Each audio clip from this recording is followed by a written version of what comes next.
राम राम सबको। कैसे हो आप लोग? आशा करती हूँ आप सब ठीक होंगे। और आज हम कार्तिक मास का 11वां अध्याय पढ़ेंगे।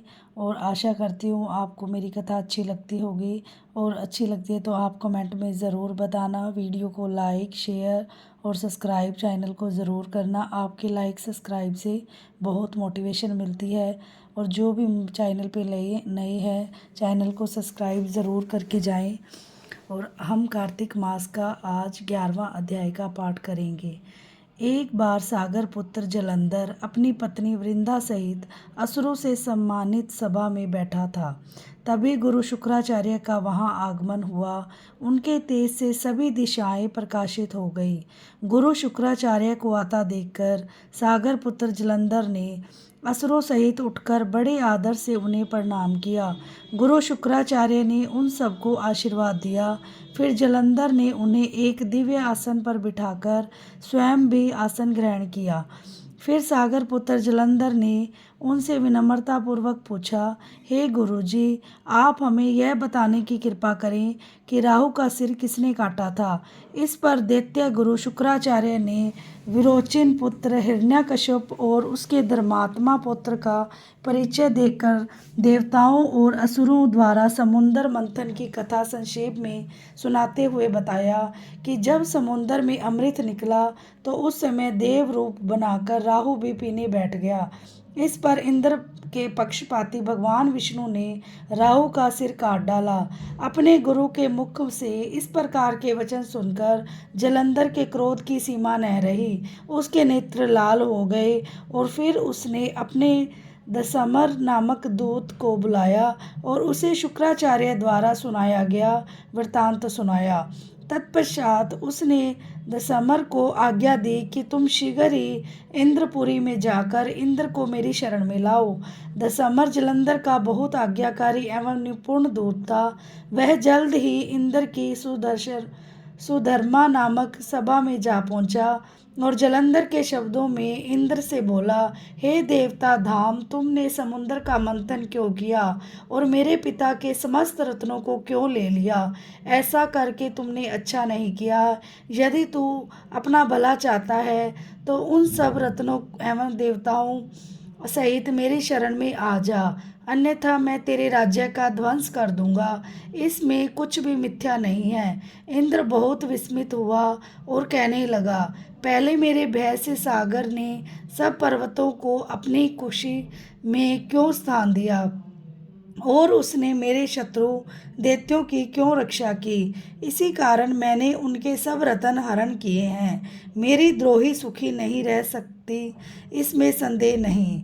इंद्र की ऐसी बात सुनकर वह दूत शीघ्र ही जलंधर के पास आया और सब बातें कह सुनाई।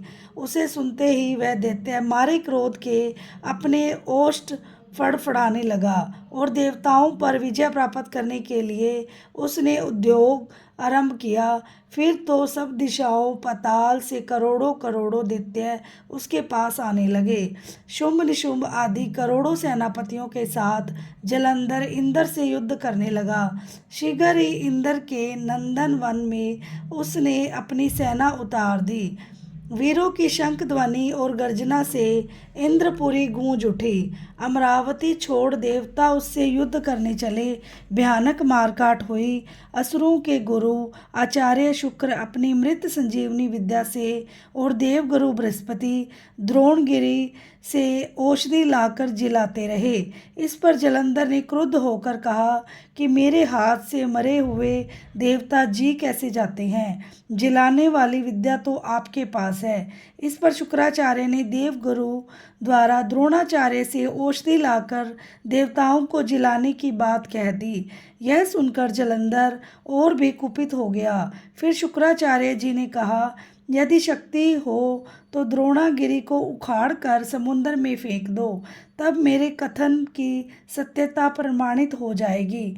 इस पर जलंधर कुपित होकर जल्द ही द्रोणगिरी पर्वत के पास पहुंचा और अपनी भुजाओं से पकड़कर द्रोणागिरी पर्वत को उखाड़कर समुद्र में फेंक दिया।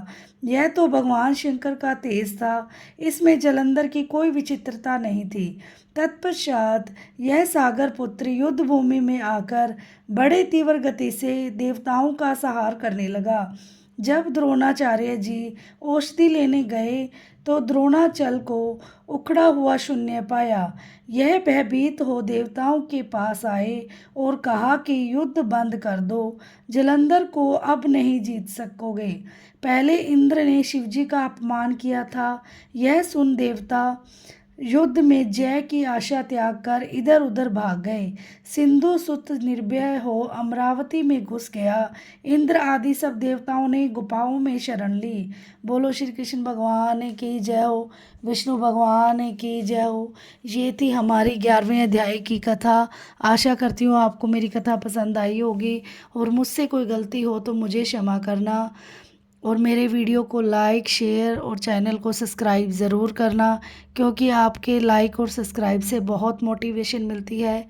श्रीमन नारायण नारायण नारायण, भजमन नारायण नारायण नारायण, श्रीमन नारायण नारायण नारायण, भजमन नारायण नारायण नारायण, श्रीमन नारायण नारायण नारायण, भजमन नारायण नारायण नारायण।